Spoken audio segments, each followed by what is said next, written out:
We just completed an exercise on the VLOOKUP function. We discussed how it can be used on a single sheet, a single worksheet in Excel, or two separate sheets in Excel documents, or two separate Excel files that are open. And we discovered that the VLOOKUP function doesn't work properly if we don't sort the data in ascending order. And that's one of the things VLOOKUP will tell you, that you should do. And it tells you, like right here, see? The table must be sorted in ascending order.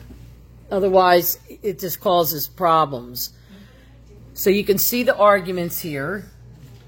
You got your lookup value, which was our description, right? B14. Your table array was your table. We named it inventory, right? See how it's sorted from least to most? The second column index number, is 2, because we want to know how much these items cost. Now, the range lookup, we can use true or false, right? False is like saying exact match. True is like saying approximate, right? So let me click cancel to that. So again, if I were to put in an item in here, let's say I were to type hammer again. Okay? And now it automatically changes to $12.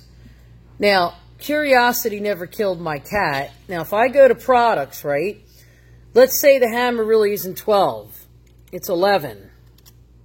Will this update automatically to the customer? Yes, it will. 2 different times it updated. Okay?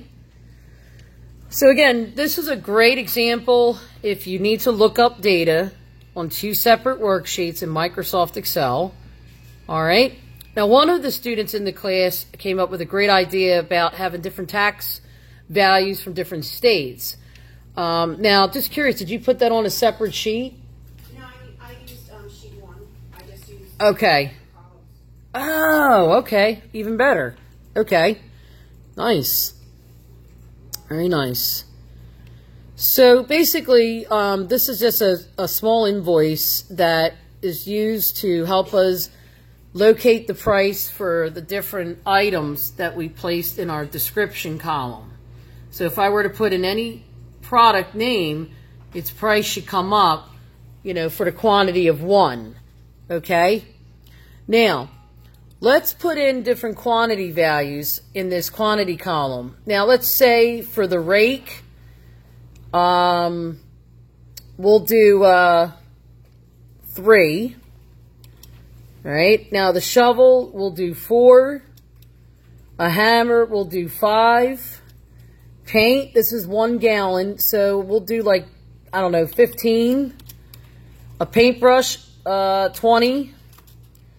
Nails, 1 box, let's say, 20 boxes. Screwdriver, 10. 2 hoses, and I don't really need this other hammer, so I'm just going to delete it. And all these other NAs, I'm just going to delete those for now. Okay? So the last thing we want to do is formulate our calculated formula here. So any volunteers, what do I need to do to get my new amount? So we're going to build a formula equals. So it's quantity, right? Times the price. Very good. So I'm going to hit Control Enter. Or you can hit Enter. Control Enter will keep the cell selector right where it's at. So that's $60. Now I can just drag this down, can't I? Sure. Now look at this one. Woohoo! A couple high ones in there. If you want to keep that formatting, you can always use values. Right. Right. Good point. So my subtotal is listed here. My tax rate is listed there. Oh, wow. $33.80. $709.80 is my total. So I didn't do it as a discount, but, that's a whole nother thing. You could have done. Really good example, though, where we have data on 2 separate sheets. But the important thing about this tutorial is that if you plan to use the VLOOKUP, or the HLOOKUP for that matter, the data here has to be sorted in ascending order, least to most. It just makes things a lot easier. Okay? All right, so I'm going to save this document. I'm going to update this.